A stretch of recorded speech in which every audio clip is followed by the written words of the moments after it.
Good evening all. This is a meeting of the Council held in public. It is not a public meeting. There is no fire drill planned. So if the fire alarm sounds, please leave by the exit nearest a large screen at the front of the room and proceed down the fire exit to the courtyard. Once it is safe to return, councillors will receive a text message. Officers will also advise when it is safe to return to the meeting. We are recording the meeting this evening using our webcasting system. The webcast will be transmitted live and will also be available on the Council's website following the meeting. All mobile devices should be switched off or set to silent so that this meeting is not interrupted by ringtones. So first of all, welcome to the first meeting that we have. I will pass you over for a brief introduction. Thank you.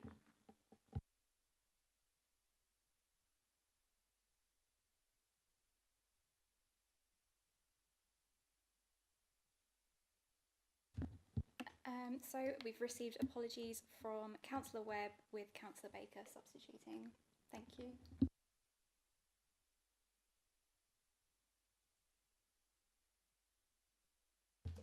And do we have any declarations of interest at all?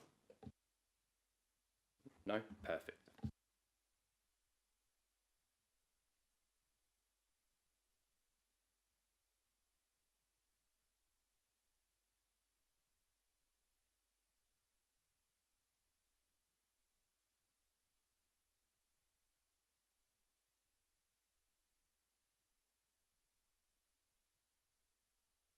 So first of all, we will start off with item 3, which is the policies. So I will pass over to James Hendry. Thank you. Thank you, Councillor. So by way of introduction, I'll be talking through the Council's corporate enforcement policy and approach to reviewing it. Now, it's not the opportunity for members to scrutinise changes to the policy. It is an opportunity for members to scrutinise and have oversight of the process which we are going to take to review the policy. So I've got a bit of a presentation to run through tonight. Obviously, plenty of opportunity to ask any questions as we see fit. So the corporate enforcement policy is the overarching policy which, as it says on the tin, covers all of the Council's approach to enforcement. The current policy, which I've got in front of me here, was adopted in September 2023 by the Cabinet, and at the time it was recommended that it's reviewed at least every 5 years, but there have been quite a number of changes that have taken place over the last couple of years, both in terms of the way that the Council deploys its resources, but also in terms of some changes to national legislation and guidance. There are also things around, there's the proposed crime and policing bill, changes in antisocial behaviour guidance, changes locally within our public space protection order as well. So now is a good time to kick the tyres on it, give it the once over, and to make sure it's still fit and appropriate for where we need it to be.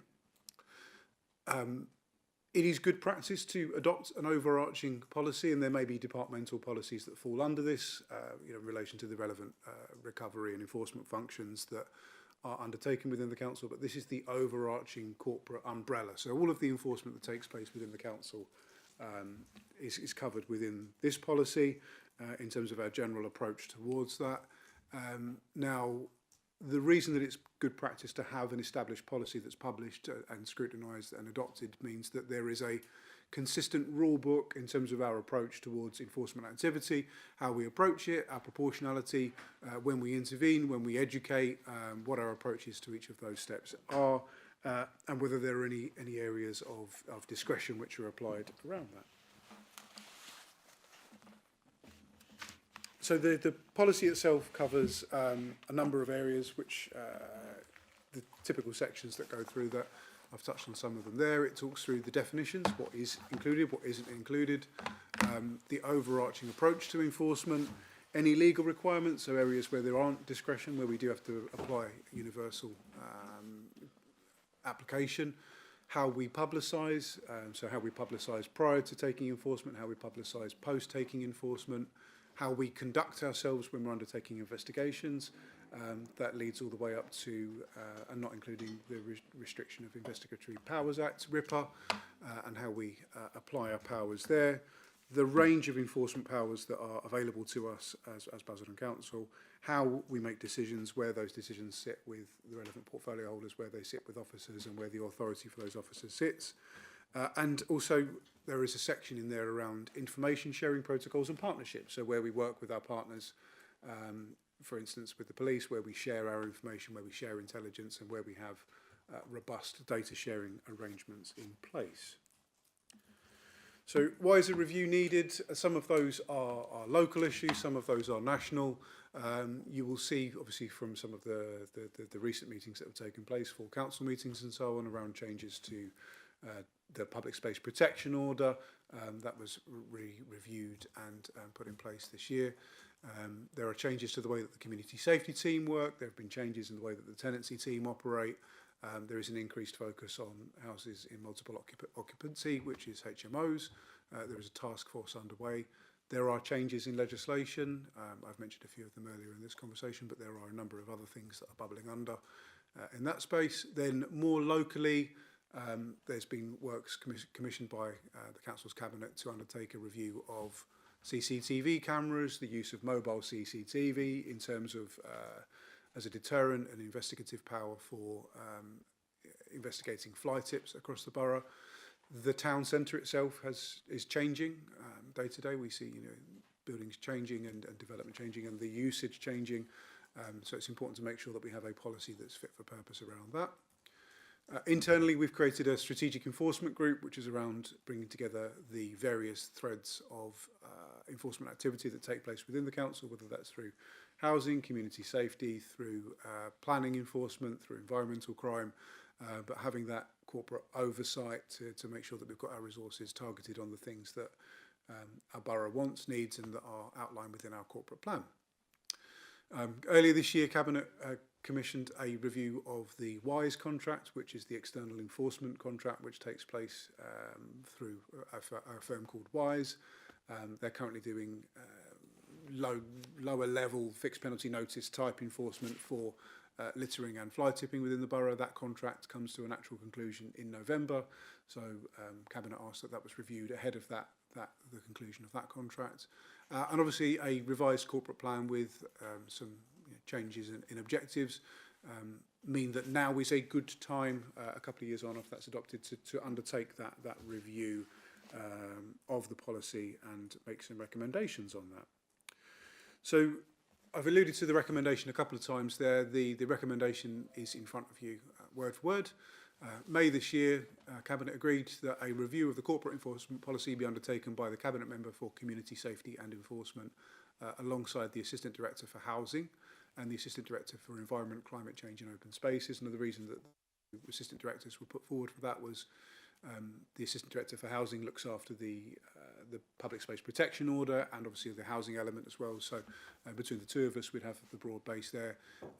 We're also aiming to bring in colleagues from legal services to support that as well, to make sure that we're up to date and staying on the right side of the law. So the proposed approach to the review is firstly to have a round table read through of that policy, looking at data, best practice, guidance and corporate plan outcomes that we're seeking, to then bring that amended and draft policy back to this committee to review, for the Cabinet Member to consider any committee feedback that comes back from this, and then to adopt the policy. So you can see that we've got two bites at the cherry with this. The first one is really to show you the process before we take it through that review process. It's not to scrutinise the policy itself, because for the reasons I've outlined in the presentation, the policy will need a substantial rewrite, it will need a substantial review. So at that point, you will have the opportunity to review the draft policy.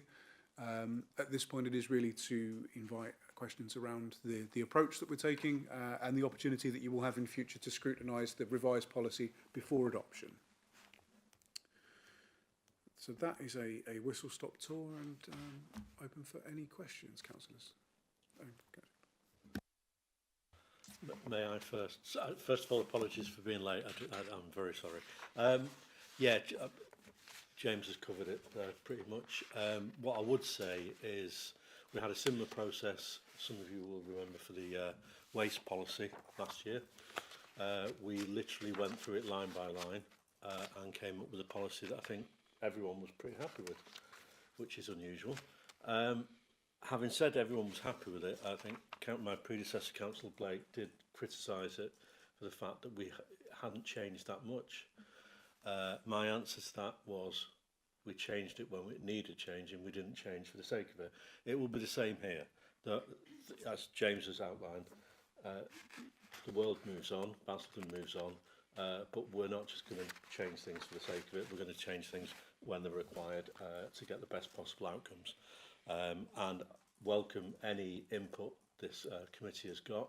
We will take on board your points as far as we can, and as James has said, we will come back before we have the final policy to put towards you, to put in front of you, and again you'll have an opportunity to contribute. And is there any questions at all? Councillor Mordecai. Yeah, through you, Chair. Thanks very much. Thank you very much for. I thank James for that input. I've only got two really quick questions. One's time frame, and the other one is in relation to CCTV. And you mentioned Ripper. Will we be looking at facial recognition technology as well?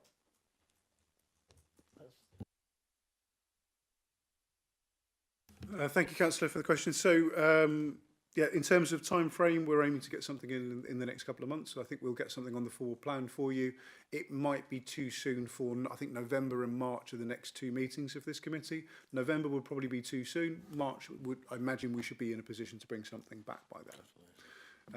In terms of specifically in relation to Ripper, I'm not an expert on Ripper nor on CCTV. So I think that those are matters that I will feed back as part of the process. And make sure that we hit those points head on with the revised. But I'm not aware of us using those powers currently. Yep. So if I could just say on that, in terms of cameras, a lot more on that in the next item. In terms of Ripper, I'm not a fan. Perfect. And is there any other questions at all? Councillor Jeffrey. Thanks, Chairman. Just, if you can you, on slide 4, just a bit more of an outline on the strategic enforcement group and how that actually aligns, say, with the community safety team and the tenancy team? Because you're sort of saying that it's focused on data, but is it that the data will sort of just sit there and then we're expecting some process in, say, a year, if the red light's flashing, metaphorically, will it take the time to feed in? Because sometimes there'll be an issue in the data that will start showing up, and the response from the council will not be sort of to residents' satisfaction. So I just wondered, are we doing it where the feedback can be a little bit quicker, and how that would actually work in terms of, say, if there's, I know it's the next item, but if there's an issue with, say, fly tipping, we get the cameras in quick, so we can get it ahead of time and resolve the issue instead of letting those sorts of things drag on. So that was just the policy review and the data section, really. Thank you, Councillor. So I think that group is fledgling. It only started in August. We've only met twice. But so far we've been able to quickly convene around supporting the work around the HMO task force as an example. So we've been able to work at pace to get resources behind that, to start moving on things like that. So it's early days, but the role of that, I think, will become clearer over time. You've got a follow-on question toward Councillor Jeffrey. Thanks, Chairman. It was just more so just the changes to the community safety team. Just wanted to get into a bit more detail about that team and the tenancy team, if you don't mind, just so I could have it explained, and for the benefit of residents who may or may not be watching. Yeah, thank you, Councillor. So I think at this point, obviously, the item tonight is around the approach to reviewing the corporate enforcement policy, and not the work undertaken by the individual teams. If that was an item that was minded to be brought forward at a future meeting, then that might be something to raise at a future meeting. But at this point, unfortunately, the item is around the approach to reviewing the policy. Just leading on from Mr. Hendry, if you want, we can put that on maybe for another time, and we can discuss it at a further point, and maybe look into that sort of aspect of your question, if that's okay with you, Councillor Jeffrey. Yeah, it was more so just a rough explanation because sometimes the process will feed into what the changes we've made. Excuse me. So it was just getting some of the sort of broader context on that. Noted. Thank you, Councillor Jeffrey. Councillor Reid. Thank you, Chair. My points have now been covered. Perfect. Amazing. So, are there any other questions?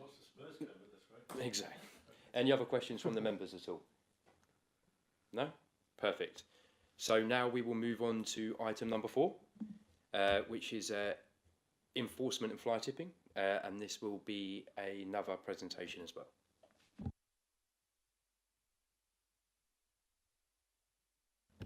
Thank you. I'm just going to switch the presentation. What I should have done is put them consecutively, shouldn't I? So I could just click through into the second one, but there's...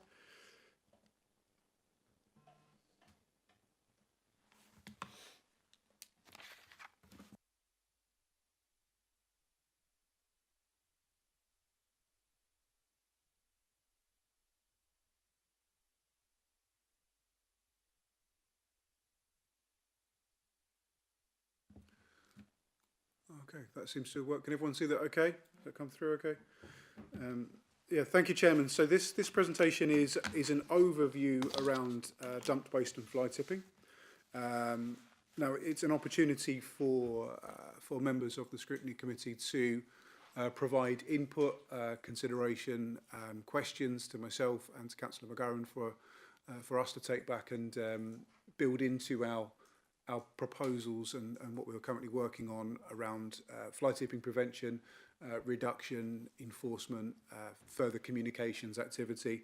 And I'll explain some of the context around this, but following obviously the changes to the way service this year, that was a big focus for the team. There has been, we were successful in receiving £50,000 from DEFRA for fly tipping prevention, part of which has to go towards a communications campaign, part of which can go towards kit and equipment. So what I'm going to do tonight is take you through an overview of fly tipping performance, what it is, where it comes from, what we've been doing about it so far, and what we've got planned on the horizon. And there'll be an opportunity for members to put forward things that the portfolio holder would consider moving forward in terms of seeking to further reduce the numbers moving forward.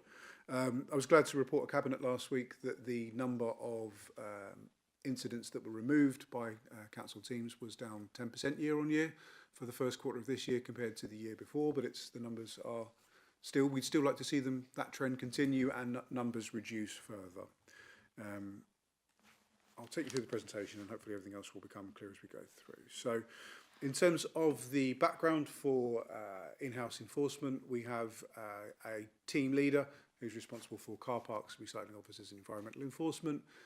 They have 3 full-time street scene enforcement officers within their team. We do have a vacancy within that team which is currently out to recruit. So if anybody watching at home or anybody knows anybody who wants to become a street scene enforcement officer, we are a small but perfectly formed team. We work hard, but we get some good results. We have a full-time dumping team as well who are based within our neighbourhood services team.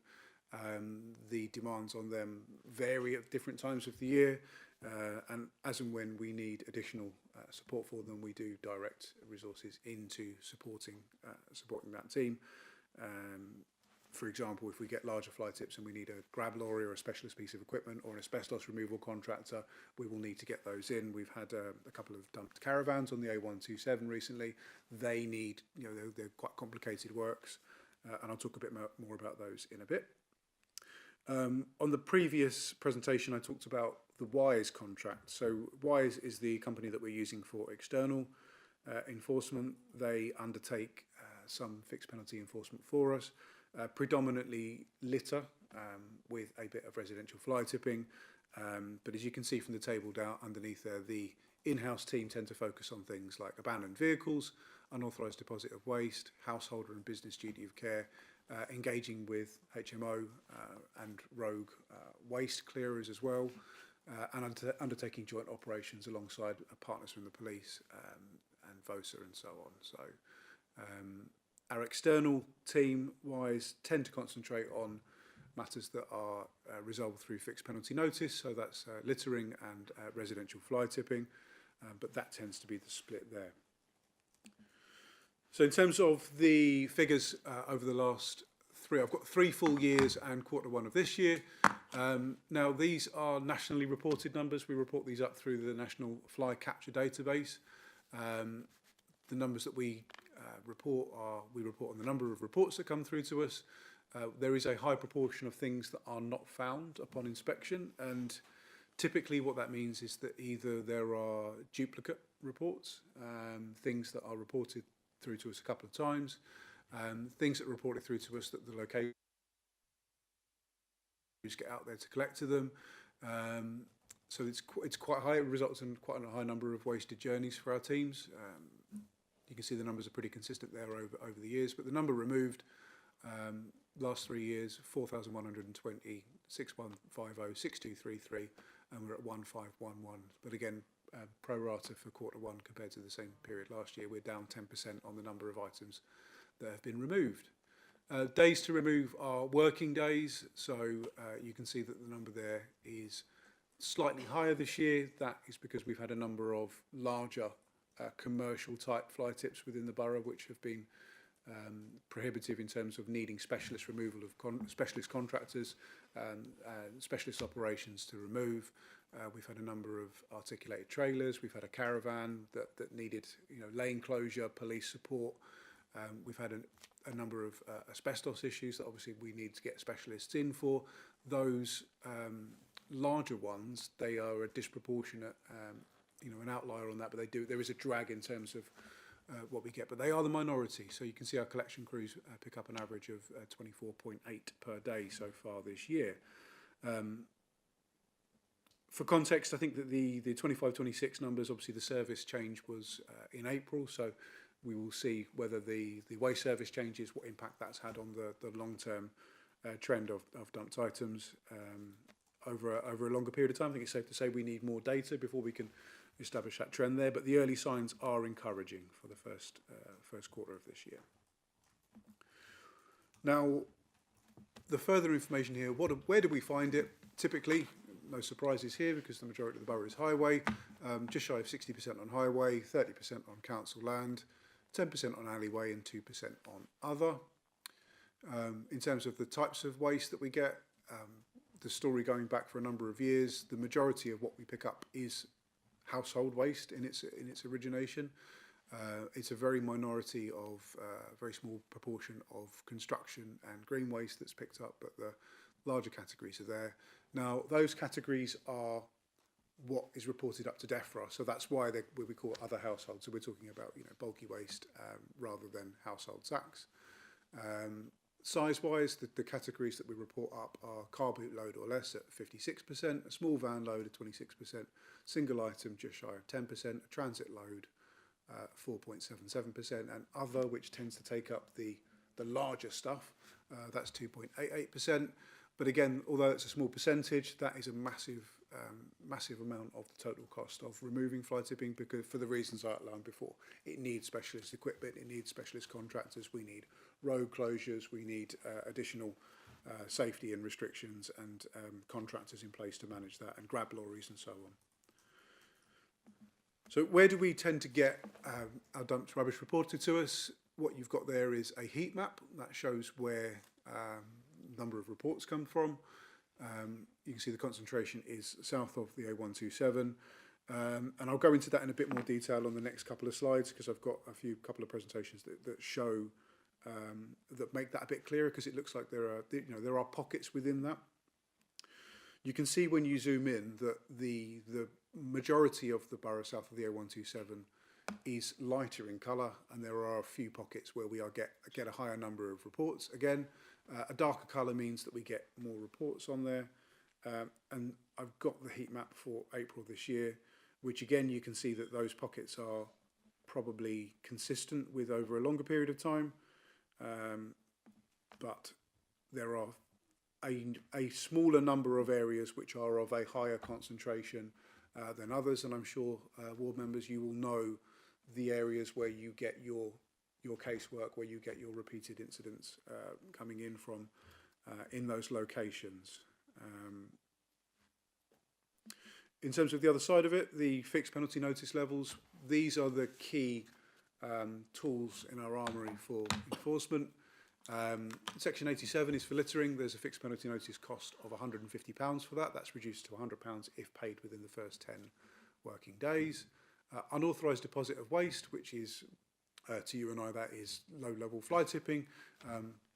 The opportunity for discharge of that is a fixed penalty notice of £1,000, which is reduced to £500 if paid within 14 days.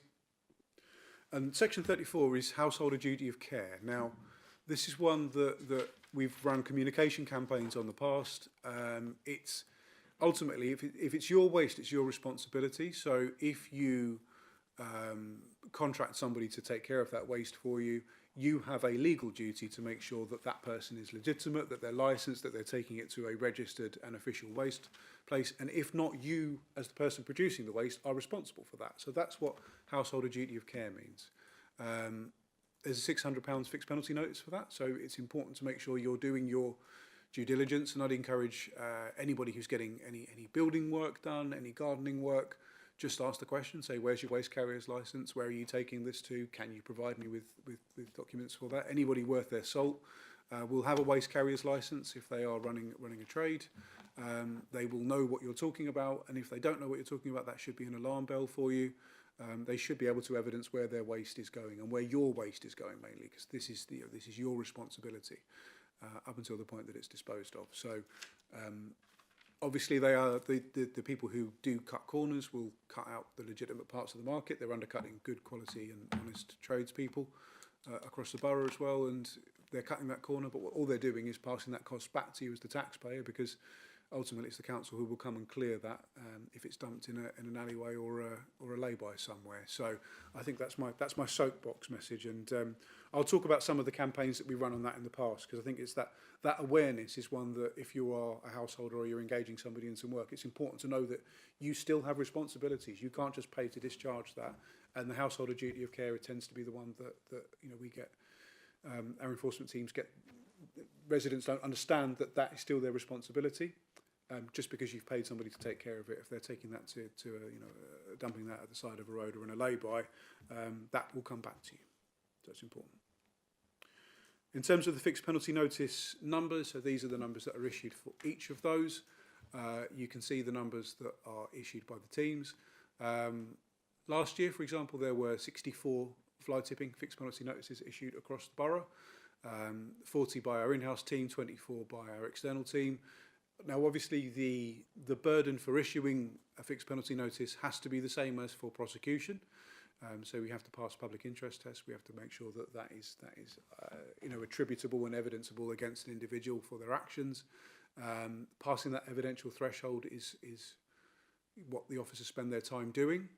The fixed penalty notice is an opportunity to discharge liability in lieu of prosecution. So it doesn't mean that you haven't committed the offence. It just does mean that you're not going to be prosecuted for that offence. So those are the numbers. Again, for Q1 this year, we've got littering, fly tipping, and duty of care.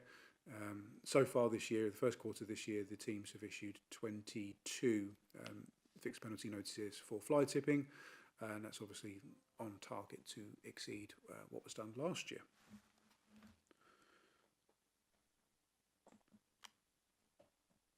So in terms of some next steps and actions taken, which I'll take over the next couple of slides. Now, there are some actions here which are proposing, which I'm hoping I'll come back to this one in a minute, actually, because I think that it's probably helpful to use that as the foundation of our planned and activity for the rest of the year. So if you'll indulge me, I'll skip forward and then come back to this one, because I think this will be helpful to then have that conversation around the next steps.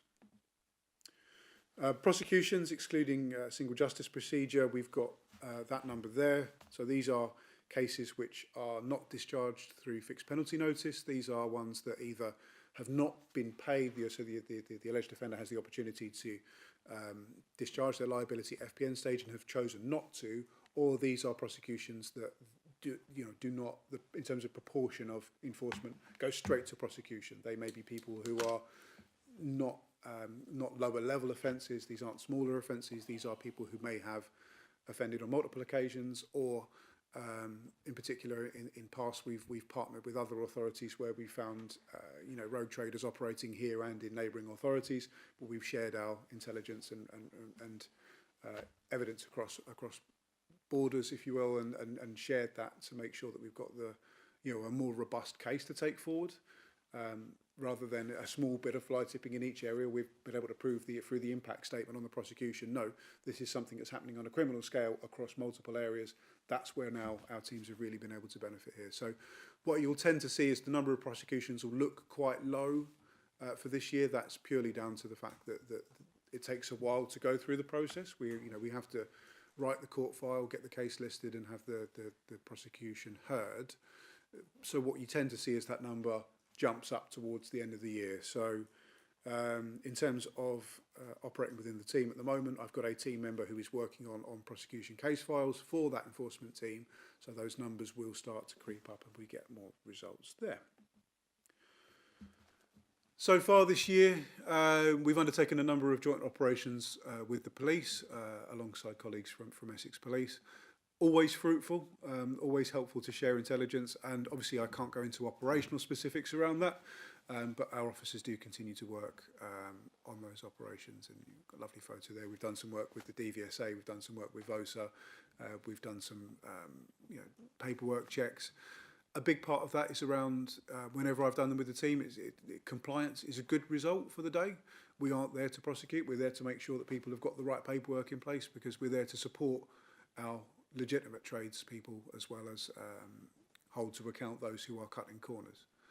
I mentioned earlier on we were successful in applying to DEFRA and getting £50,000 of funding for fly tipping prevention equipment and activity. Now, alongside that, we've used part of that to purchase CCTV cameras. So we've got a number of CCTV cameras which are currently being deployed across the borough. We have to use some of that money. DEFRA have made sure that money has to be used for a communications and education campaign. So we're pulling together what that looks like at the moment, and your input into how we raise awareness of this will be welcomed as a committee tonight. We supported the scrap fly tipping campaign. Now this came out of some work that was done in the Hertfordshire Waste Partnership. We used their branding across Essex, and you may have seen it on fuel pumps on the back of buses. There was an awareness campaign which took place across Essex to scrap fly tipping. We did some work with colleagues across Cleaner Essex Partnership as part of that. So that campaign took place in February of this year. Councillor McGarry mentioned the revised policy on waste, including an approach to enforcement, was adopted by the Council's Cabinet in March this year. The crunch service has been back a couple of times. It's back this weekend, so obviously we encourage residents to check the locations of their nearest crunch and to use the crunch available to them. I think there is it can never hurt to keep explaining that leaving something next to a communal bin is fly tipping. Leaving something next to a litter bin is fly tipping.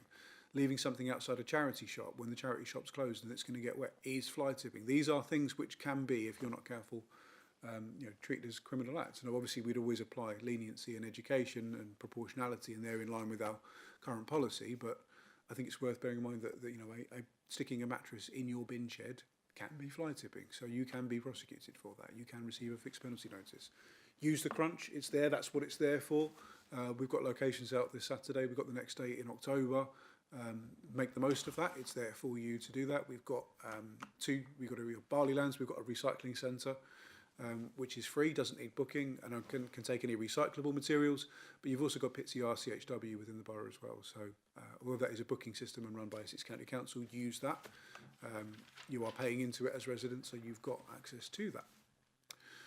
Increase in residual waste collections frequency, mentioned earlier, from April this year, the capacity for residual waste was doubled, so there is additional space for you and therefore fewer reasons to dump items and to fly tip, alongside which changes to the recycling service came in at the same time in April 2025. So again, we've had a number of prosecutions this year. I've mentioned those on the previous slide.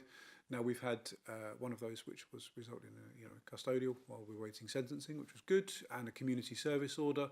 All good news stories. We make sure that we publicise those where we do get the successful prosecutions. Obviously, when we're issuing fixed penalty notice, that is a discharge of liability. So you wouldn't have the publicity around that. But what we have done, we had a press release went out a couple of weeks ago around the number of fixed penalty notices that were issued. So we'll talk around what we're doing on the ground. Tonight is a good opportunity for us to talk about some of the work that's happening. There is recruitment of an additional officer that I mentioned earlier, which is underway at the moment. Corporate enforcement policy, again, we're reviewing that. Reviewing the WISE contract, that's under review currently. Again, that contract comes to an end in November this year. Enforcement steering group, Safer Estates team, those are both underway now. Deployment of CCTV cameras, those are up and across the borough at the moment.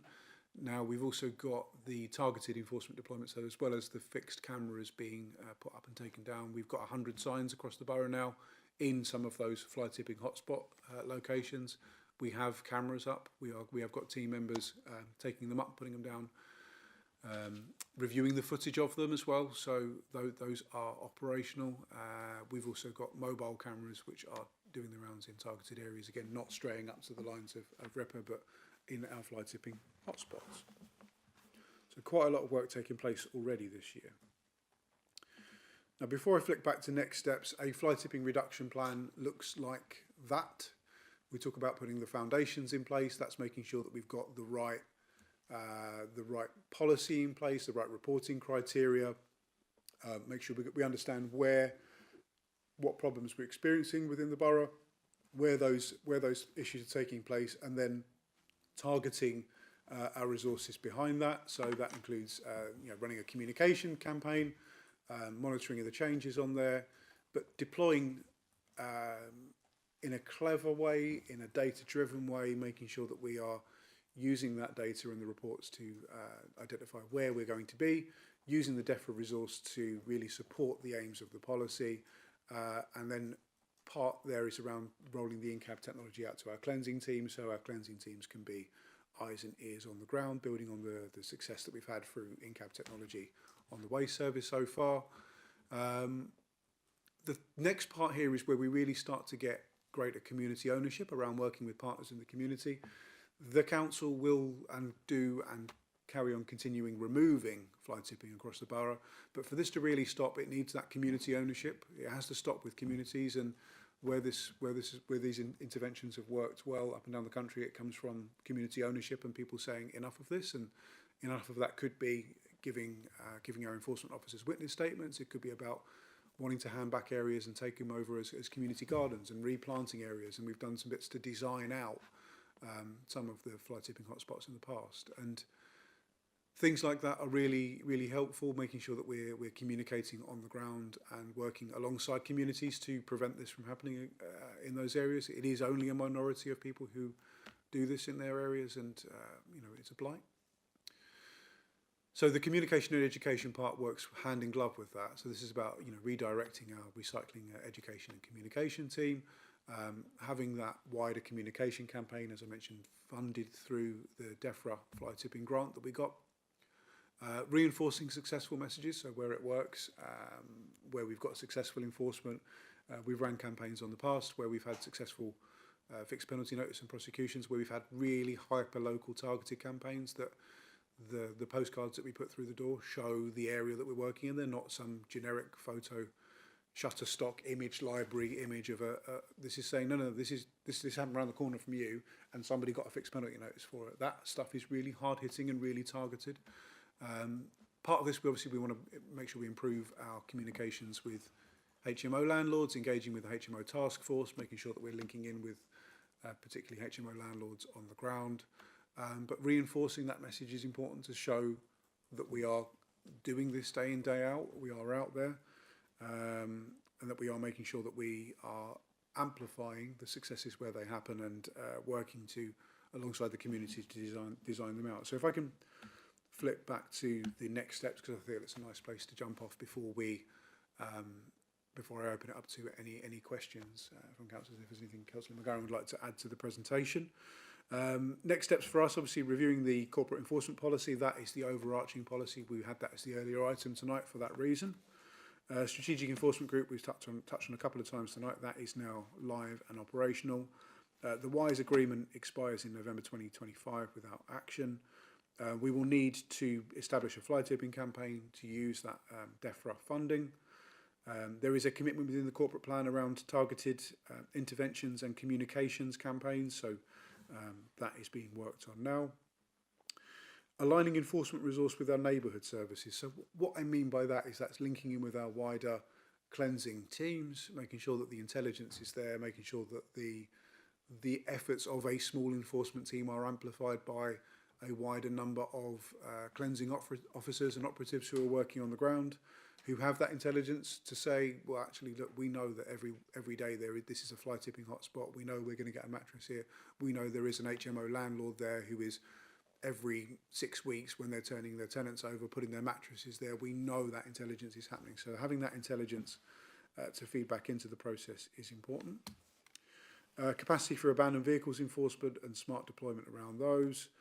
Now, ability to issue and prosecute FPNs and data visibility, that is around an aspiration of the team to have that much smarter processing ability. I talked earlier about a team member who's managing the supporting the prosecutions of the cases for the officers.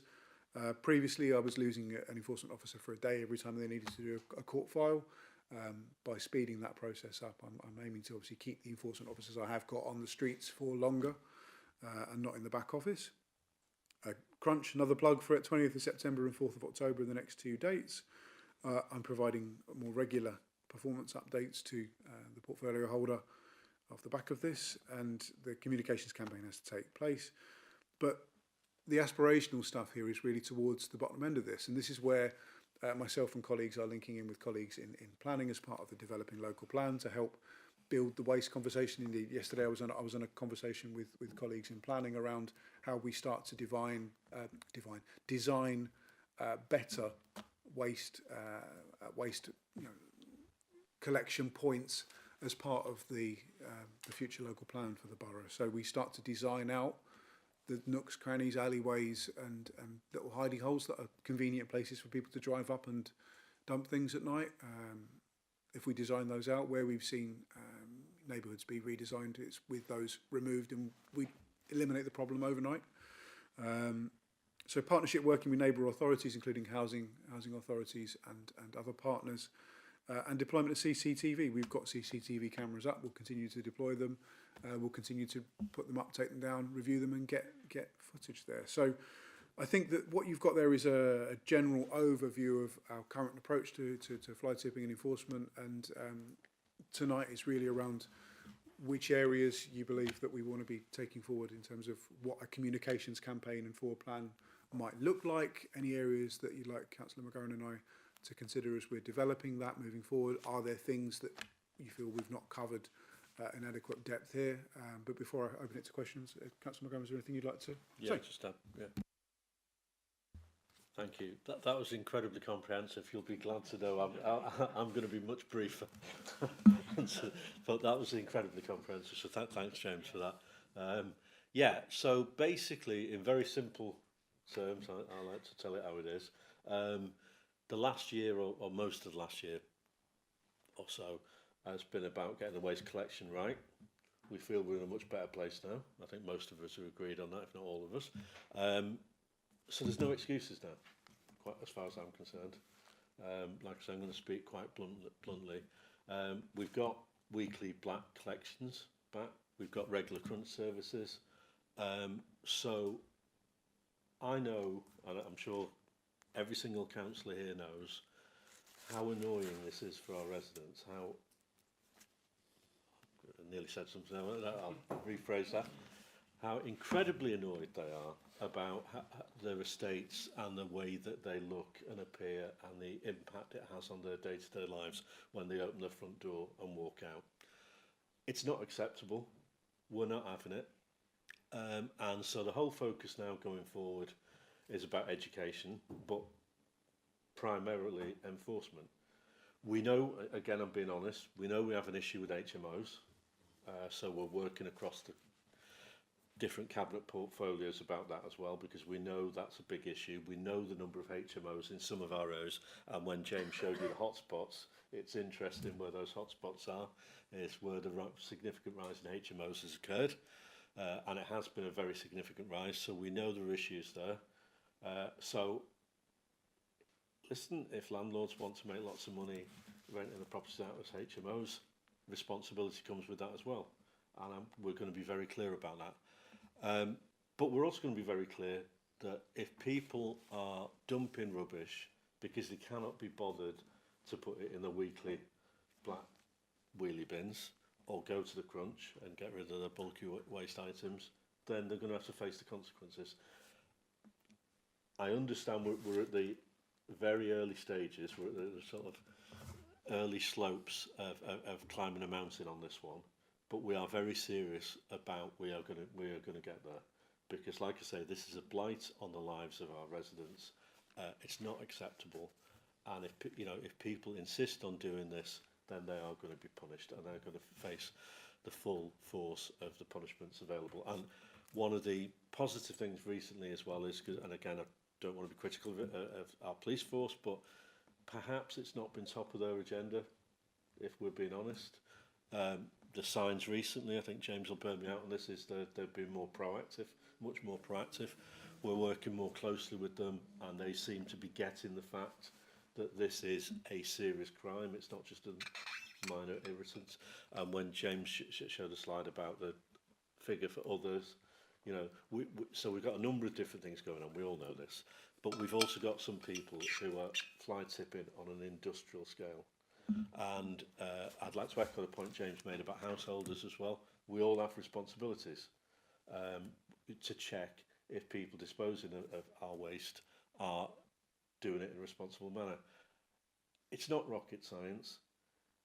If the price is way too good to believe, there's a reason for that. Yeah? So, like I say, people go, oh, I didn't know. Yeah. In the past, perhaps they didn't know. I think now that's no longer the case. And it's easy to find out. So just do your basic checks, but don't go bleating to me or anyone else if you get fined because you haven't gone through the right process. I'll leave it for that for now, because I'm sure there's plenty of questions. Firstly, thank you so much, James. James Hendry, you've put very informative slides together for all of us here tonight, and thank you, Councillor McGurran, as well. So we'll open this up to questions now. So, Councillor Reid, over to you. Thank you, Chair. And thank you both for what you've said. I mean, I definitely agree with a lot of what Councillor McGovern said. I feel that with the HMOs that it is far better to fine the landlords than it is the tenants, because if, as you said, if they want to make money, then fine them and they will soon make sure their tenants are doing the right thing. The other thing is, and I know it is normally round about HMOs, but it annoys me a lot the amount of money that the council has to waste, basically, because the refuge in Pitsea, where I live, is collected on a Friday, and you can guarantee after all the vans have gone, by Friday night, there'll be bags dumped outside, which is people doing it. They know that it's the refuge day, but they can't be bothered to put it out. They will put it out in the same areas every single week, and then we have to send a van out to collect that, which is not cost effective. It's not efficient way of using our resources. The other thing is, and Aidan can probably answer this one. Sorry, Councillor McGowan. Aidan's fine, don't worry. Some of the refuge collectors, if people put out black sacks beside their black bins, because their bin is full, they get collected. Other refuge collectors just leave them. They'll empty the bin and leave the bags that were outside. Can we have one rule that they either do collect them or they don't collect them?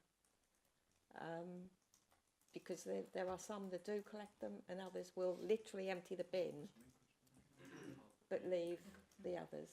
I haven't finished yet. Can I finish? sorry, no,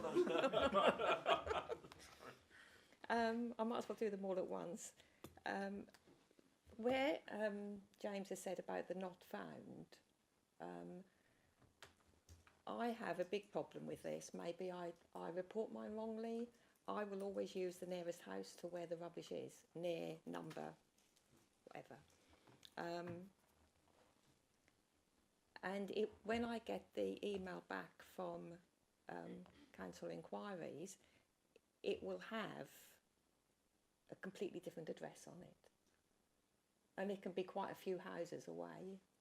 And so therefore, I don't think it's actually hasn't been collected because it is still there. Because often I go and take another photograph because it is still there, but they've gone to the wrong house. So I don't know whether I'm not doing it, you know, other people have more success because they do use a different system, but I just use the nearest house to,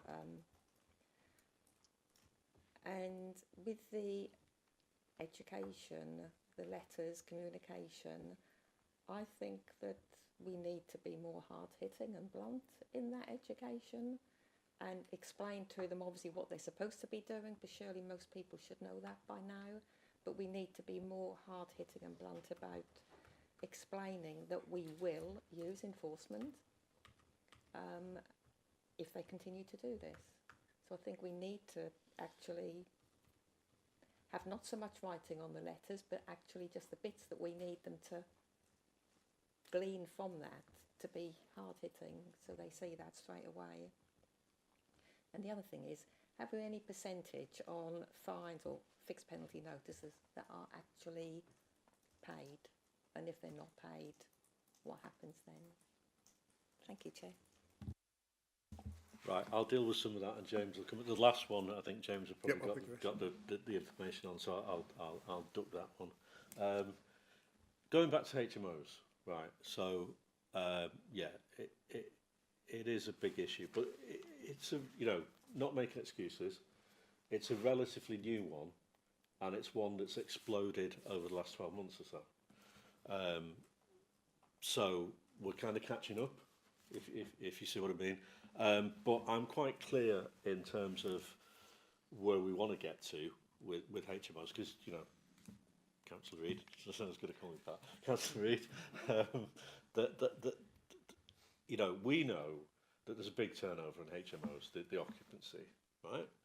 So what happens then is there's a load of rubbish appears, and it's dumped. It's either dumped in the front garden of the property or somewhere nearby. That's not acceptable. Like I say, I've nothing against people making money. That's fine, depends on legally. But that is not acceptable. So we are going to see a lot more activity on that. And like I say, we are more joined up than we have been. The technology is getting better. It's been difficult, been difficult for a number of reasons. One, being absolutely honest, when the waste system was in something resembling chaos, it wasn't the right time to go really hard on enforcement. And now we're getting to a place where it is, because the technology is much better. We're joined up, more joined up, all the rest of it. So I want to go after the people who are the main offenders. Now, if that is landlords of HMOs, let's go after them. If it is tenants of HMOs, I'm not averse to going after them either. Although I think, not excusing them, I think sometimes there is a level of ignorance. So education still comes into it. That said, I think you're absolutely right. The communications will be stronger. We're at a point now where we're going to be telling people, it's up to you. You behave. We've given you you asked for this system. We've given it you. If you're not going to behave and look after your neighbourhoods, then we're going to come after you. So that we're going to do that. Losing track of the points. In terms of the bags next to bins, yeah, that's a difficult one, because, like, bless them, some of our waste crews are really lovely, and they'll pick it up because they know that if they don't, it's going to get spilled everywhere, or some other waste crew is going to have to come back and pick it up anyway. So it is a problem. Technically, you are right that the information is take the wheelie bin. If it's not in the wheelie bin, you don't have to take it. It's difficult. James can give you more technical information on that, and also on the other one that I ducked earlier on as well. Yep. Thank you, Councillor, for your question. So, in terms of the policy, it does say that we will collect we'll only collect what's in the bin. Now, we aren't as overzealous as other authorities and say the bin's got to be complete, the lid's got to be completely closed. We just make sure it's not overloaded and dangerous for the crews to move. Now, part of the reason for moving away from a sack collection into a wheel bin collection was for safety of staff. It's around things like we've had some nasty injuries through sharps in black bags, and we've had leg cuts and things like that, and back injuries, and I've had to put people through ill health retirement because they've injured their back at an age when they should still have many years of productive work left, and things like that aren't ideal for their health and well-being. So the reason that the policy's in there is we are saying that every week you've got your wheelie bin, or if you've got an additional wheelie bin because you are a large household, you should only be using that. I appreciate that some crews may want to go above and beyond, but officially they're operating outside of my jurisdiction, and if they're operating not under my authority, if they are doing that. So what we do is when we train crews, it's easier to just apply the same rule. Otherwise, you say, well, actually, the guy last week did this. You're not doing that. But he or she's doing the job that they should be doing. So it is get it in one bin, make sure the lid's not completely over the top, and don't overload it. That's all we're asking for. Just be fair with it. In terms of the reporting and where you're reporting from houses and the reports that come through to collection crews, now the paper report that comes through to the team at the end of it, we've got some brilliant reports that come through from some of our residents and community groups who are able to put really detailed locations, what 3 words, pictures, all of that stuff. And what comes through to the crews is a job sheet. And the job sheet doesn't necessarily pull all of that brilliant information through from the front end to the back end. And that's part where, look, I mentioned earlier about the in-cab technology we've got on waste. Now, for that service, if there's a miscollection, the crew can take a picture of that when they've cleared it. And if it comes back in and the resident disputes that and there's no picture there, well, I'm sorry, we've got to side with the resident crew because we've given you all the tools to be able to say, to go there, to do the job, to close it down. On our cleansing service, we don't currently have that. So that next phase of the in-cab tech is where we're looking at making sure that we've got that improved visibility from resident to crew and back without the need for any bits of paper. And any loss of information integrity all the way through. I would love for the crews to be able to say, well, actually, we've received that picture. I can see exactly where that is, and somebody's already got there, or it's not there. It's the pictures round the back, that sort of stuff. They don't currently have access to that. Now that would improve things. I don't doubt that would improve it. But that technology, we would need to make sure we get the right routes in place. We need to make sure the software works. We're starting to engage with the market now around what's out there. But it would build on the success of what we've seen in our waste service so far. So that would definitely help. But please put the information in there, and the back office team will make sure that the crews have access to that information when they collect it. But again, it is reliant on paper tickets at the moment, not an ideal system. We will be working on that. In terms of how many people pay the fines, the payment rates tend to change, as you can imagine, based on the fixed penalty notice levels, but the higher fixed penalty notices have the higher penalties. So if you don't pay, that will go to a prosecution. Now that prosecution will obviously carry against your record for a long period of time, particularly if it's one of the more serious offences there. Obviously, I would rather, if I was caught for that, I'd rather pay that than take my chances in court. But typically I think the payment rates are somewhere between 75 and 80% across all of them, so they are relatively high. It's only up for the probably up to about 80% on the littering, 85%, 75% on the unauthorised deposit of waste ones. I think that for the unauthorised deposit of waste ones, because the teams will be preparing as if there is a prosecution pack behind that, they will be preparing to that threshold anyway, so the evidential threshold is that much higher, and it's only if the individual is then untraceable that we wouldn't pursue that, but we've got a pretty good track record on that. So I'd say the easiest way to avoid that is to not fly tip or undertake that activity in the first place, That's the surest way of avoiding an appearance in court or a hefty fine for it.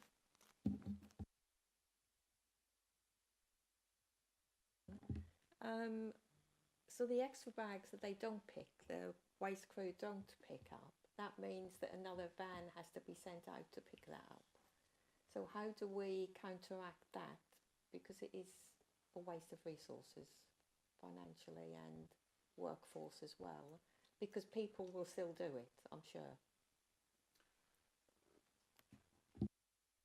Thanks, Councillor. So I think what tends to happen is the crews will report excess waste. So the crews will report excess waste back to their supervisors. So they will tend to use their devices to report that back as well. So they can say, well, rather than that being reported through as a miscollection, they will say, look, actually this property's got loads of waste out.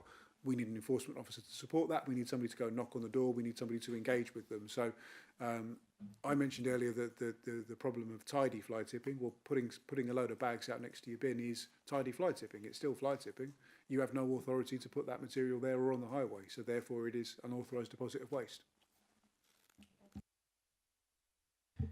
Okay, I'm just going to jump in here and then we'll go over to Councillor Mordecai.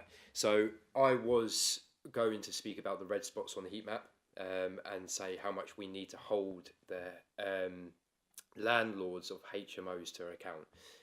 Half of the time I don't believe neither that these landlords actually live in this borough. So they do not care what they make the streets look like, what they make, you know, our neighbours' streets look like. So that needs to stop. Obviously, we've touched on that, so I'm going to move away from it for a second. Fly tipping to me is ignorance, and the waste carrier licence, I think, could use a bit more education, as we were speaking about earlier, especially those who may be vulnerable within the borough, disabled residents. I know, obviously, we have touched on it before, and we have our campaigns behind it as well. And then there's no excuse. As Councillor McGurran has said, we've obviously got the weekly black bag collections back as well within the borough.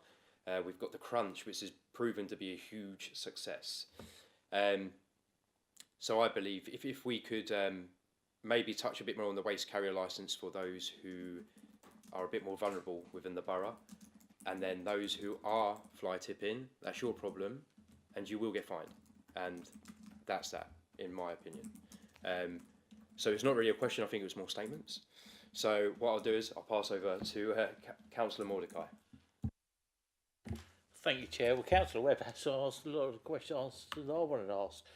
First of all, can I say I concur with the other comments about that report from James. It was excellent, very in-depth. Every day is a learning day. I'm fine with Ripper, but I've never heard of Section 34 before. So it's just not the other, you know, the elderly that don't know about this stuff, unless you're going to classify me as elderly. Just one quick question for you, James, is if you can answer it, on slide 3, quarter 1, what's the cost to us today in all that collecting stuff? If you don't know, it's not a problem. I think, Councillor, we're waiting for some of the invoices to come in. We tend to get them in quarterly in arrears. Where we have particularly the larger fly tips, we do work in partnership with some of our waste disposal contract colleagues across Essex. So they tend to invoice once a quarter in arrears for that. So I don't have the direct costs. I have a full-time dumping team, so I know that I have a team that is working on it 24/7.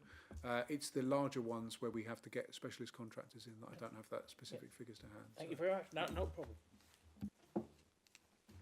May, just going back to Councillor Westwick's point about HMOs again, and sorry, it wasn't HMOs. It's about collections and people being responsible. I take your point that not everyone is fully informed. So again, it's a mixture of education and enforcement. The scrap thing that James talked about in his presentation did do a lot of communication, information and communications on that. I increasingly think that, listen, there's always some people who don't know, but I increasingly think the majority of the population now know.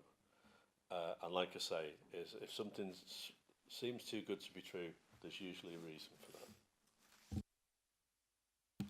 that. If you'll indulge me, Chair, there was a review of the waste carriers licence that took place over the last 18 months or so, and we're expecting that to come up soon. We're expecting that to bubble up, and what that should mean is that there are requirements around waste carriers to be able to demonstrate that they're technically competent to be able to do it. So, for example, I'm technically competent. It may be a surprise to some people, but I'm the licence holder for Barleylands Waste Transfer Station. So as part of that, I have to renew my badges every 3 years to prove that I am fit person to be on a licence. Now, the proposals are that the same system comes in for waste carriers licence. Part of the problems that we get at the moment is that anybody can apply for a lower tier waste carriers licence or an exemption. You can carry that bit of paper around with you and it makes you look legit, whereas actually what you're doing is you've got the legit bit of paper, but you're doing nothing to back it up. This helps to legitimise the industry and hopefully remove a lot of the more nefarious elements. And it should be that the people that are practising, that are doing the right thing, they know what they're doing already. They're able to demonstrate this. They're able to meet that threshold. They're able to meet that evidence that they're doing the right thing, and will be able to carry on operating. So that should make it easier for you as residents to be able to ask these questions. But have the confidence to ask the people who are doing the work for you. Where are you taking this stuff? Can you give me a copy of the waste? I had some work done on a garden a couple of years ago, and the contractor was quite surprised, but he was able to evidence it.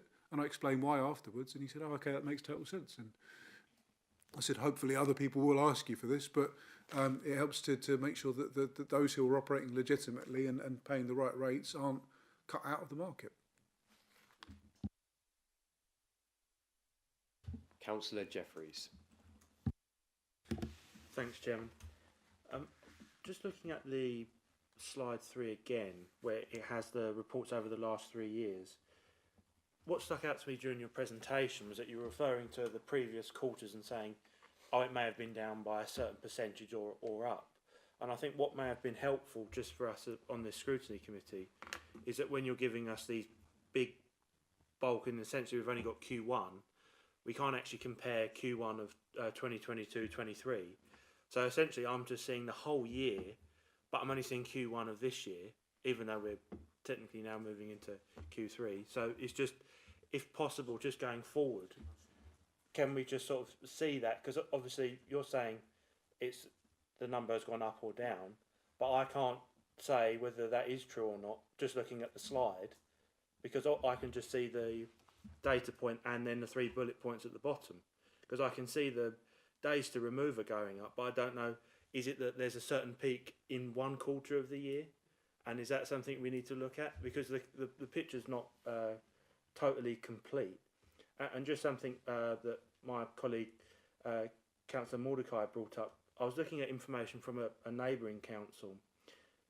When they list their fly tip dump, they actually have per quarter the actual cost to clear it, and their technology tracks it. I don't know how far along we are with our technology, but I think that might be helpful to see where the cost actually is by quarter. So if we're having to scrutinise that in a little bit more depth, we'd actually be able to see that. I'd let you respond to that, and I've got a couple more points, but just on that.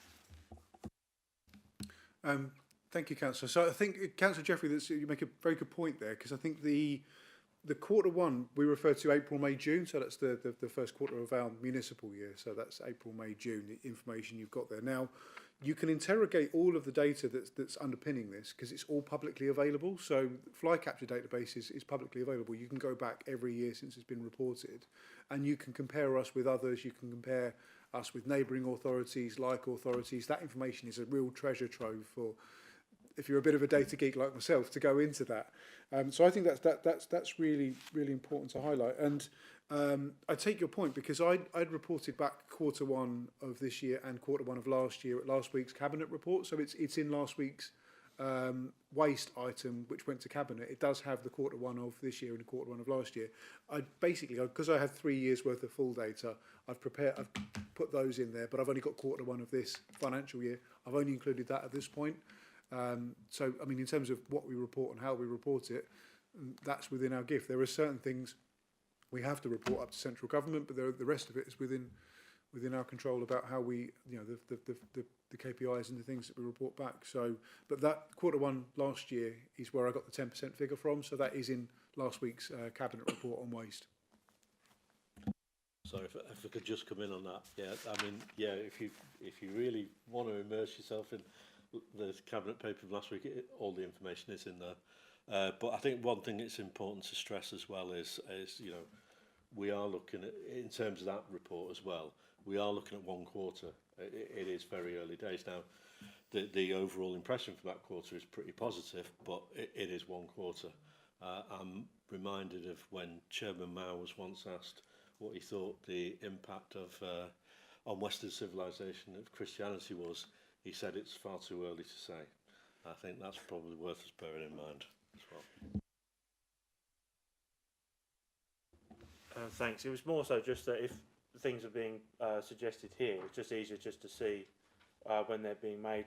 So these numbers aren't sort of plucked out of, appear to be plucked out of thin air because we can't see it on the sheet. And that was just one of my main points really, because the one bit about the fly tipping, I get the HMO and that's the thing the admin's sort of pushing on at this point in time. I think what we're missing is the public bins that we set on either public land or sort of private shopping parades across the borough. And what seems to happen is, even if that's just say bottles and jars, that public bin area, and James knows the one I'm talking about here, will just be inundated with black sacks. And I think as much as it may be the cyclical change of HMOs and things, we actually need to be mindful that in those public shopping parades, that stops people shopping, that will hinder the shops and the customers and obviously our business rate retention. So just on that point, are we actually going to be looking at the positioning of addressing that? Unless that's come up last week, I think, but it's just, yeah. Yeah, I think Councillor Jeffries just sent a deja vu here. It was in the cabinet paper last week as well. No, but we are looking at it because it is an issue, because some of these big bins work really well. Some of them are more problematic. So we are having a review of the situation to see where they work, where they don't work, what we need to be doing better. Yeah, so I don't know if James wants to add anything to that, but yeah, no, we are looking at that, yeah. No. Thanks, Dad. It may be a bit like deja vu, but not all of us sit through the sort of long bearing cabinet meetings. But You're lucky. Yeah, Some of us have to. yeah. I left that to Councillor Barnes, so I think he enjoyed that one. Just on the grant from DEFRA, the breakdown, I was just wondering if it's possible to have that shared in terms of, I know you're allocating some monies to the publicity campaign, which have a monetary cost. But I was interested in, when you're saying about the gear that's been bought, I assume you'll have to account that back to the department. But I'd just be interested in what that rough breakdown is of how we've spent the central taxpayers' money. And just on the second point, which is not related to the grant, I think when we're looking at sort of the collection side, I know we're saying about the weekly thing, but as much as with the cruise, what I seem to be experiencing a lot is a partial collection of a bin. So you have half the bottom bit of the bin, you know, it's a bit more lodged in, so it'll take a couple of pushes of the button to get it out. They're not doing it, and that's actually being registered as a miscollection. And I'm just wondering, I know it's slightly off tangent, but it's just, if we're having these issues, we don't want the things left, because some residents will just place them by a public bin, and so we don't want it sort of feeding in to that issue. Thanks. Yeah, thank you, Councillor. So, yeah, I'd be happy to share the split of how the material, how the resource is allocated. I think it is only £50,000, and the majority of it has to go on a communications campaign. So, what we've spent so far is, I'm not going to put a number on it, but we've only spent a part of it on the cameras so far. The bulk of it has to go on a communications activity. So they were quite clear in the guidance around that. I'm not aware of the partial collections of the bins, except for particularly in cold weather, garden waste tends to get frozen at the bottom of them. So, but that's normally sort of around, February when it's icy, when the temperatures are below zero. But I'm not aware of that. But it's something that I will ask the teams to keep an eye out for. Thank you, Councillor.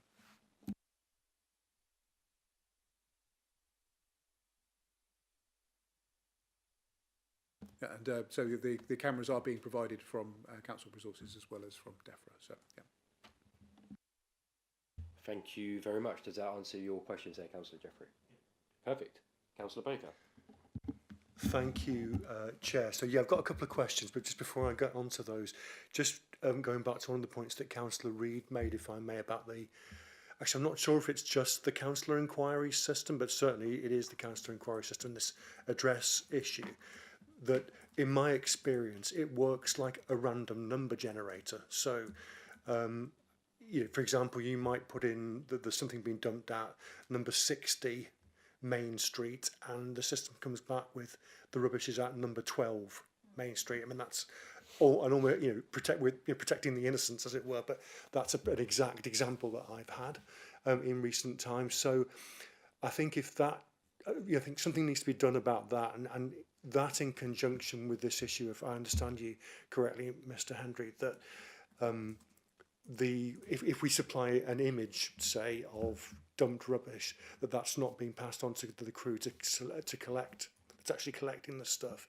It's not surprising that if we've got a reasonably significant error rate. So I'm sure that is being looked at, but certainly I think the as I said, the random number generator element needs to be looked at as a matter of urgency, particularly if that's also applicable in the case of public inquiries as well, because that's obviously going to multiply the number of affected cases. So on to my questions then. So sorry, bear with me a second, my computer's just gone down. So on slide number 4 of your presentation, where it outlines land type, waste type and size, can you just tell us what do those extremely precise percentages actually mean? Is it a percentage of cases? Is it a percentage of the weight of stuff collected, the volume of stuff collected, and also over what period of time is this data applicable? And do we have any trend, or do you have any trend information that you could share with us on that? Thank you. Thank you, Councillor. So these are proportions of reports. So obviously some of those are, so where it is, I think this is where, when I talked about size, I said that the larger items are 2.88%, but again, that is outlying in terms of the size of those. That will be larger fly tips rather. There'll be 2.8% of fly tips reported are larger fly tips, if that makes sense. So it's based on the number of reports. And in terms of interrogating data and trends, yes, we've got that information going back. There are subcategories under this as well, all of which are reported through the National Fly Capture Database, so you can interrogate these over a long period of time. So there's at least 10 years worth of data there to interrogate. So yes, that information is available. Thank you. That's interesting. So if I understand that correctly then, so if we take size as an example, we're saying that in 26.4% of cases, when the guys have gone out to look at something that's been reported, it's been discovered that the load dumped is approximately a small van size. Is that correct? Yes. Okay, great. Okay. It is obviously crude. The crews won't be saying exactly. That's where the category is. It's just that's how DEFRA classify it in terms of their categories. Yeah, it's interesting to see that nearly half of the reported instances of fly tipping are quite significantly sized issues. So that's interesting to know. Thank you. I think to paraphrase what Councillor Baker's trying to say is size matters. Thank you for that, Councillor. And my second question is on the communications campaign. So I think you said that we've got a certain amount of money available for that. Are there any stipulations from the authorities in terms of what form that communications campaign may or may not take? No, that part's down to us as long as it's on communications and activity to aim to reduce prevalence of fly tipping. And may I ask whether we've got any kind of emerging ideas in terms of what we think would work best given what we know about the issues in the borough? As I've said numerous times, I think we need to be very direct and quite blunt about this. People need to know the consequences of not behaving, as simple as that. Obviously, there'll be more subtle communication about, in terms of disposing of waste, what they need to do about that. But in terms of actually telling them what is and isn't allowed, we need to be very, very direct, and we will be. And if I'm allowed to supplement that, Councillor, I think that the importance here is around targeting that on hotspots. Yeah. That money sounds like a lot of money, but if once you get into a communications campaign, that can be that can disappear quite quickly if you were going to run a borough-wide communications campaign. So you really want to think about relaying this back into the data and information that we had early on, and then having some really targeted hotspot interventions around some of the key areas that are either causing the outsized cost and impact, so through industrial areas, or through targeting in some of the residential areas where we're getting repeat repeat problematic residential type household waste.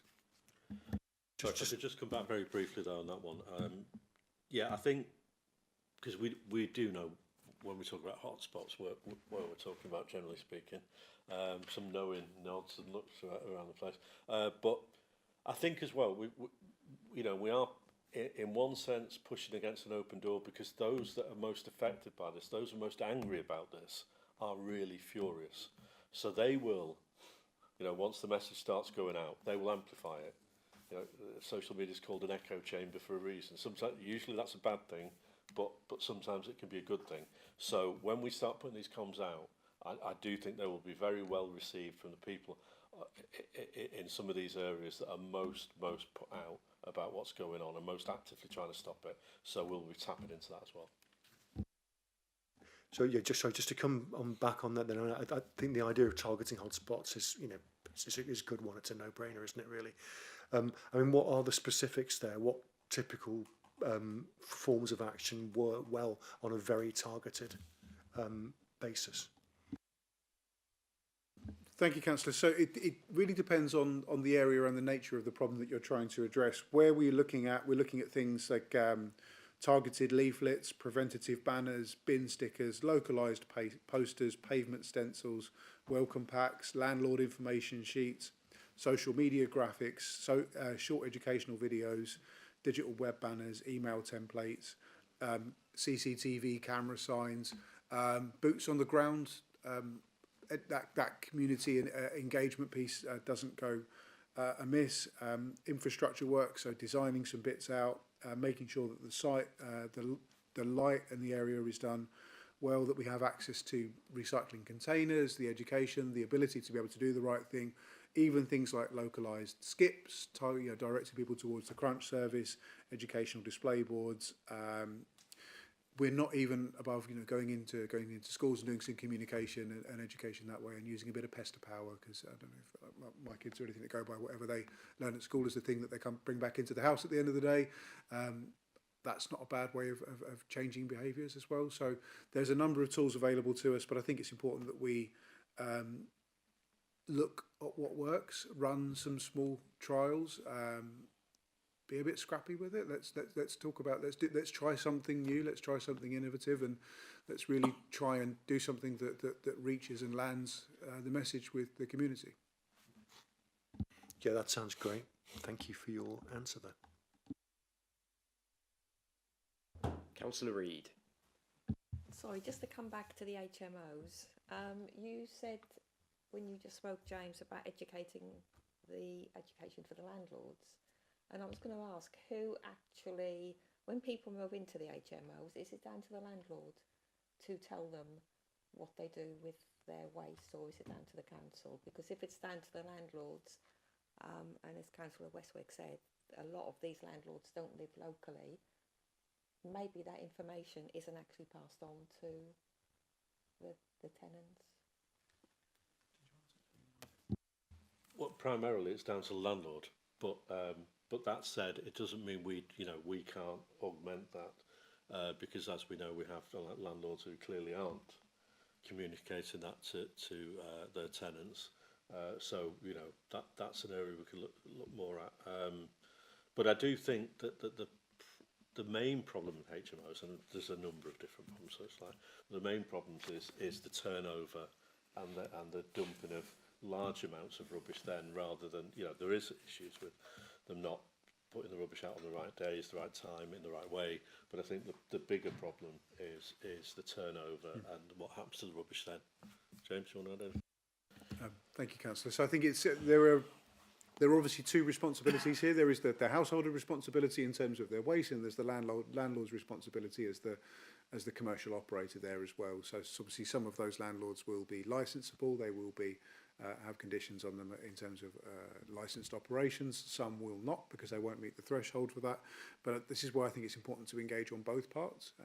The landlords will probably be, if they are short-term lets, the landlords will be there for a longer period of time. It's important to engage with them and to encourage them to come to the table and to make sure that they're doing everything they can do. So I think that's part of the reason why I'm particularly excited about getting that intelligence back into the team from frontline officers, is that they have those boots on the ground, they have that visibility, they see the problem firsthand, they see where the issues are. People will tell us where this is, so you can see the hotspots. So it's about being flexible in our approach, regardless of which area we're in. Come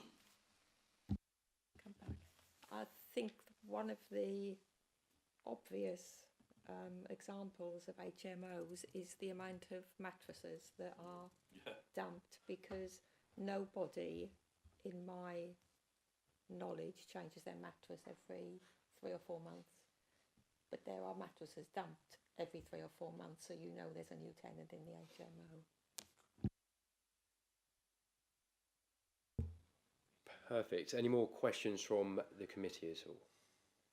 No? Then I'm going to extend and see if there's any questions at all from Councillor Murphy. Thank you, Chair. As you know, I was going to sit on this committee, but we had a quick change round at the last minute. So I had done some work, so I have brought a few questions to ask, and from what's been said tonight, and many of them has been answered, so we won't go through too many, I hope. Seeing as that, right, let's go with the people who move rubbish. First of all, they are licensed. Are they trained? Because I'm worried about, obviously, things like asbestos, oil, toxic waste, tarmac, all sorts of acids, paints and everything that shouldn't go into particular landfills. Also, certain things, like tyres and asbestos, cost a lot of money, more money to get rid of. So obviously, if times are hard, it might be an opportune moment to hide them at the bottom of the lorry or whatever. Are we to get a licence? I mean, I'm a cab driver, as everybody knows. To get a licence, I have to be trained. I have to be licensed and do my training. Are we training these people? Are they paying to be trained so they know what they're doing out there?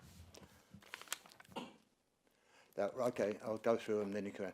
Also, if somebody is a licensed carrier, could it become a matter of public record, so that when a van turns up with Boggett and Leggett written on the side, you can go in, are they licensed by Basildon? They're not licensed by Basildon Council. Is that permissible, I suppose?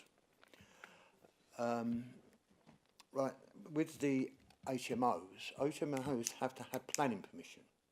At that stage, should we not be saying to the people who are applying for planning permission, look, this is our policy, you are responsible for the rubbish. It's like let's face it, it's like a hotel. People are staying there for short periods of time. We wouldn't expect a hotel to expect the guests to get rid of their rubbish. You wouldn't expect somebody who lodges in a house to personally get rid of their rubbish. It goes through the rubbish collection of the house. So at that time, can it be made clear when they get their planning permission? I don't know quite how, a booklet, a leaflet or something, even trying to get it signed. Now, you've got to write this before you get, you've got to sign this before you get planning permission, read it. And it says that you are responsible for your tenants, because it's a quick turnover. Your tenant put it in that corner. If we can't pick it up, you get it picked up and pay for it. That's my idea on that. I do agree that the glass and clothes banks that we have are very good. We have some in Woodlands Park. The problem is, I think me and Kerry have sent in a request that they be doubled. They just fill up so quickly. They're over successful. We need 2 glass ones, we've got 1. We probably need 3 clothing ones, we've got 2. This reverts a little bit on waste, not missed collections as such, because I report the rubbish around it, and also the build up of glass clothes outside, but also the council employee who opens the hall there also feeds it back as well. So obviously in those instances we're getting 2 reports literally on the same day. Quick one for you, James. Did we find a crunch place for Langdon Hills? Because we couldn't find one. The booking system in place down at Pitsea was put in mainly during COVID. Do we feel that that needs to still be in place? It worked fairly well before COVID, and obviously it had a throughput now. I've been down there a couple of times, and there's a few spare spaces because either people are not booked up, or they book them up for a quarter of an hour. Somebody like me goes in, throws in 2 bags, I'm gone in 5 minutes. Also, I noticed at Pitsea there is van load after van load of industrial waste going in there. I didn't think we were supposed to be having vans with industrial waste in there. There seems to be an awful lot of vans with names on the side. The other thing, I was chatting to the enforcement officer up here. It seems that the enforcement officers in the town centre have very, very limited powers. Is there any plans, or can we increase their powers for things like scooters, etc., etc.? Has the green waste dumping gone up since? I think it's hard to tell, because obviously the payment system was in for a year before we brought in the rest of and the figures. But obviously people have to pay for their green bins. There does seem to be a certain amount of green bin. I mean, I can show you 3 spaces where I am, which is quite for want of a better word, middle class area. Before, nobody would think of dumping rubbish, but it seems to have appeared 3 lots out the back in the little park for some unknown reason. And could I have a copy of the heat maps when you've got 5 minutes, please? That is all from me. Thank you, Chair. Thank you, Councillor. Pop your microphone on for us, and I can. Oh, sorry. Yeah, thank you. So there's obviously quite a few things to go through there. So we spoke about earlier about are people trained. So the licensing doesn't come from the council. They're not licensed by the council in the way that a taxi driver would be. It's licensed by the Environment Agency. So earlier I was talking about the requirement to attain a technical competence. That is something that would be administered through an industry scheme such as the WAMI tab, but for people through the Environment Agency. So we aren't the licensing authority, the Environment Agency is. So they will be the people that give them the opportunity to. And if I haven't been through that licensing, but if it's anything like the one I go through, I have to know not just the things that I'm responsible for, but I have to know how to handle waste that I'm not licensed for. So I have to know the whole range. So if it's anything like that, I'd imagine there's probably a good grounding in health and safety and awareness over hazards as well. So that's that part. Now, clarity of communication with HMO landlords is something that I think we'll be picking up as part of the recommendations to this group, and making sure that we feed in with our colleagues in licensing and environmental health around HMO landlords. We obviously spoke about the requirement to communicate with them meaningfully around this. Bring banks we've touched on.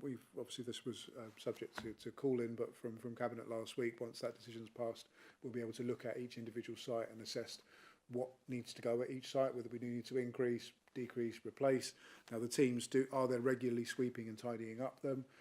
Some of them are really well used, some of them are abused, and we do get some issues some of them, but we'll be taking each of those in turn. The booking system at Essex at Pitsea is Essex County Council. So Pitsea Recycling Centre for Household Waste is run by Essex County Council. Barleylands is run by Basildon Council. There is no booking system at Barleylands, but there is a booking system at Pitsea. My understanding is that there was a consultation on that last year, and I think that system is in place permanently now. So obviously those sites are, Pitsea is a facility that's booked by, is managed and run by Essex County Council. Obviously I can only talk for Barleylands. I've got restrictions on open back vans. I've got a height restrictor on there as well. I think that the licences at different sites are different. So Pitsea, I believe they've got conditions they are allowed certain types of vehicles at certain times of the day. Particularly, they used to have one evening a week where they were allowed trade vehicles in there and sign written vans as well. Barley Lands, I know I'm not allowed open back or trade written vehicles in, but that's the condition of my site licence there. The team in the town are not within the resource that I put at the front of my presentation, so they currently don't have the ability to undertake environmental enforcement powers. They don't have that delegated authority. So things like scooters and the PSPO are obviously, that's within their remit in terms of antisocial behaviour, not environmental enforcement. That's nothing to stop them in the future potentially having a wider range of powers available to them.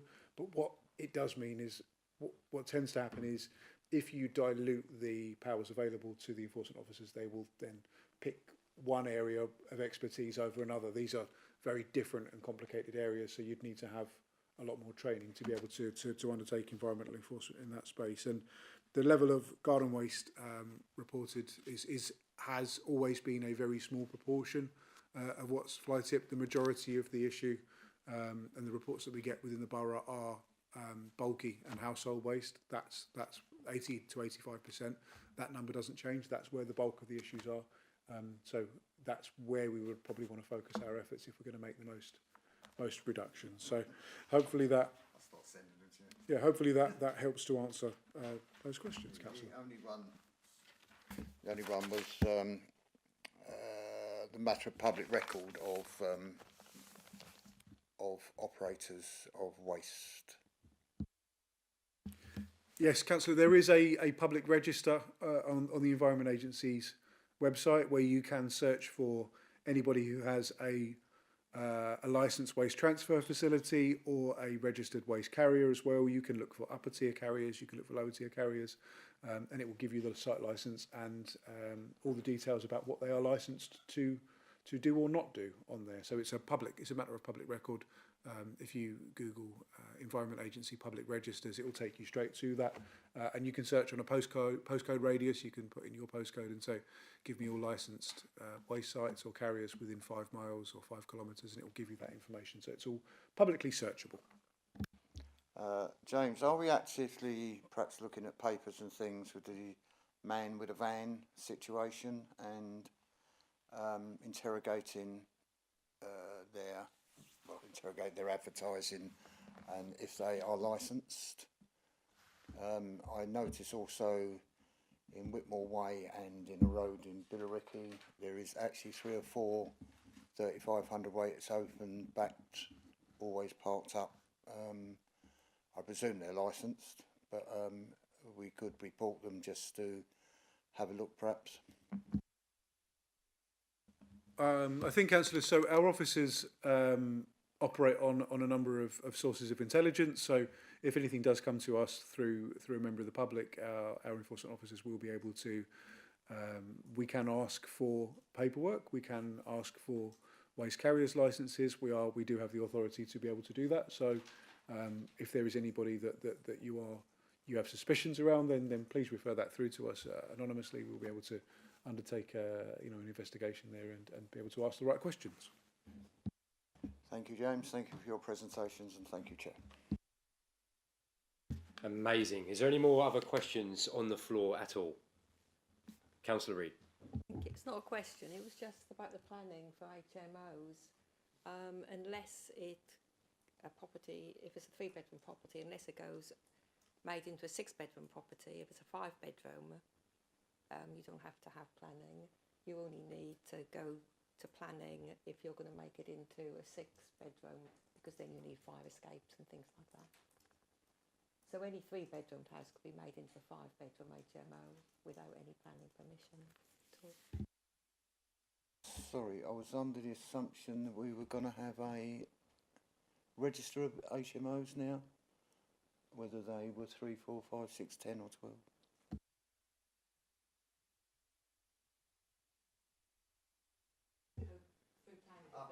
Yeah, I do apologise. Yeah, I know it's the big ones that have to go through planning, but with the, I did say that, but also now, obviously, with the register, they can be sent to, obviously, the owner or whatever, a brief copy and, sort of say, this is the situation, you are responsible, perhaps. But obviously with the smaller ones, there shouldn't be quite so much difficulty as it is with the big ones. We've got 6 people making rubbish every week. If it's half a bin each, they should have, you know, 3 black bins. I don't suppose they do the garden, so they won't have a green bin. And then obviously there's the situation with, obviously, as you say, mattresses on a regular basis and general stuff. Anyway, thank you, Chair. Amazing. Is there any other questions at all on the floor? Hopefully this clears up the HMO little dilemma we were just in there. I think there's a lot of watertight things that we have in place as well. I'm walking away tonight knowing that we're going to hit the landlords a lot harder. And there's a lot of things in place that's watertight as well, i.e. searching it online to see if they are licensed waste carriers, which again, if residents decide to use unlicensed, they deserve to be fined. Moving on from there, we are now moving on to item number 5, which is the work programme for 25 and 26. Thank you, Chair. So this report provides members with an opportunity to consider and identify items for the committee's work programme for the municipal year. I refer members to page 6 of the agenda, which sets out the current items. So the report is asking that the committee notes and endorses the items currently identified for the 25-26 work programme as set out in the report, and considers any further items that need to be added, and that the committee notes the Cabinet Forward Plan and considers any items that fall within its remit that it may wish to consider. Thank you.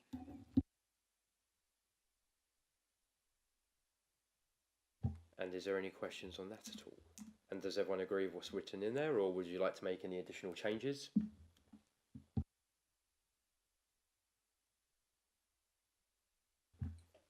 Perfect. Well, in that case, I think that draws the meeting to a close. So thank you everyone for attending tonight, and drive home safe. Thank you.